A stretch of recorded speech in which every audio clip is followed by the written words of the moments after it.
കുറച്ച് നാളുകൾക്ക് മുമ്പ് എനിക്ക് ഒരാളൊരു വീഡിയോ അയച്ചു തന്നു. ഒരു മകൻ്റെ ഡെഡ് ബോഡി കെട്ടിപ്പിടിച്ച് കിടന്ന് കരയുന്ന ഒരപ്പനെ പറ്റി. അപ്പം ഭയങ്കരമായിട്ട് വാവിട്ട് കരയാണ്. ഒറ്റ മകനേ ഉള്ളൂ. അയാൾ എനിക്ക് അയച്ചു തന്ന വീഡിയോ അയച്ചു തന്ന വ്യക്തിയോട് പറഞ്ഞ സംഭവം എന്ന് വെച്ച് കഴിഞ്ഞാൽ, ഈ അപ്പന് ഇച്ചിരി പൊങ്ങച്ചക്കാരനാണ്. പ്രത്യേകിച്ച് മക്കൾ എന്തെങ്കിലുമൊക്കെ ചെയ്തു, മോൻ അത് ചെയ്തു. ചില ആൾക്കാർക്ക് ഒരു വലിയൊരു ഇതുണ്ടല്ലോ, എൻ്റെ മോൻ അത് ചെയ്തു, ഒരു ഇച്ചിരി വലിയ പൊങ്ങച്ചം പറയുന്നൊരു സ്വഭാവം. അപ്പോൾ ഈ മകൻ പറയുന്ന എല്ലാവിധമായ ആഗ്രഹങ്ങളും ഈ അപ്പന് സാധിച്ചു കൊടുക്കും. അപ്പം മകന് ഒരു സ്കൂട്ടർ വേണം, ബൈക്ക് വേണമെന്ന് പറഞ്ഞ് ഏറ്റവും നല്ല അടിപൊളി ബൈക്ക്, ഒരു സ്പോർട്സ് ബൈക്ക് പോലെ സാധനം മേടിച്ചു കൊടുത്തു. ഇവനാണെങ്കിൽ ഈ സ്പോർട്സ് ബൈക്ക് കാണിക്കാത്ത കോപ്രായങ്ങളൊന്നുമില്ല. കൊച്ചു പയ്യനാണ്. ഈ റീൽസ് എടുക്കുകയും ഫേസ്ബുക്കിൽ ഇടുകയും ഇൻസ്റ്റാഗ്രാമിൽ ഇടുകയും അങ്ങനെയൊക്കെ ആശാൻ നാട്ടിൽ വെച്ച് ഒരു ചെറിയ എന്താ പറയുക, ഒരു താരമായി മാറി എന്ന് വേണം പറയാം.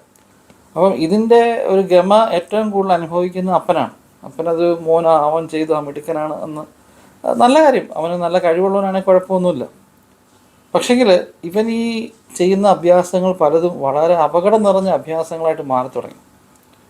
ആദ്യമൊക്കെ ചില സ്റ്റൈലിലൊക്കെ വന്നിറങ്ങുന്നു, കുറേ ബാക്ക്ഗ്രൗണ്ട് മ്യൂസിക്കൊക്കെ ഇടുന്നു, എന്താ പറയുക, അങ്ങനെയൊക്കെയുള്ള സ്റ്റൈലിലായിരുന്നു പോയിക്കൊണ്ടിരുന്നത്. പക്ഷേ കുറച്ച് മുന്നോട്ട് പോയപ്പം ആളുകൾ ഇത് കണ്ട് മടുത്തോണ്ടായിരിക്കാം കുറച്ചും കൂടെ ക്രിയേറ്റീവായിട്ടൊക്കെ ചെയ്യാനായിട്ട് കുറേ അഭ്യാസങ്ങൾ കാണിക്കാൻ തുടങ്ങി.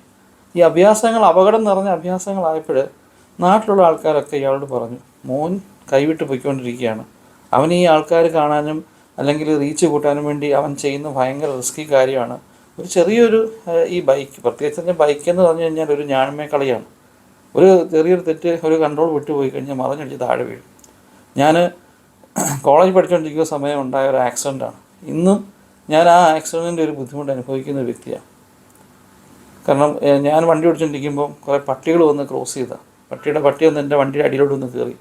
ഞാനും എൻ്റെ സഹോദരനും കൂടെ തെറിച്ച് റോഡിൽ വീണ് വണ്ടി ഉരഞ്ഞ് കാല് ഉരഞ്ഞ് കന്ന് മുട്ട് ഉരഞ്ഞു പോയ കാരണം എനിക്ക് ഇന്നും മുട്ട് കുത്തിയിരിക്കാനോ അല്ലെങ്കിൽ മുട്ട് മടക്കി പെട്ടെന്ന് എഴുന്നേൽക്കാനോ പാടാം. എത്ര വർഷമായെന്ന് ഓർക്കണം. അപ്പം ഞാൻ പറഞ്ഞ്, അന്ന് ഭാഗ്യത്തിനാണ് ഞങ്ങൾ രക്ഷപ്പെട്ടത്. ജീവിതം ഞങ്ങൾ തിരിച്ചു കിട്ടിയത് വളരെ ഭാഗ്യത്തിനാണ്. ഈ പയ്യന് ഇതേപോലെ ഒരു അഭ്യാസം കാണിച്ച് എന്തൊക്കെയോ ചെയ്താണ്, ആക്സിഡൻ്റായി സ്പോട്ടിൽ തന്നെ മരിച്ചുപോയി. ആ ഡെഡ് ബോഡികളിൽ കെട്ടിപ്പിടിച്ച് കിടന്ന് കരയുന്ന അപ്പന. ഒരു പക്ഷേ ചിലപ്പോൾ അവൻ്റെ വിധിയായിരിക്കാം കേട്ടോ.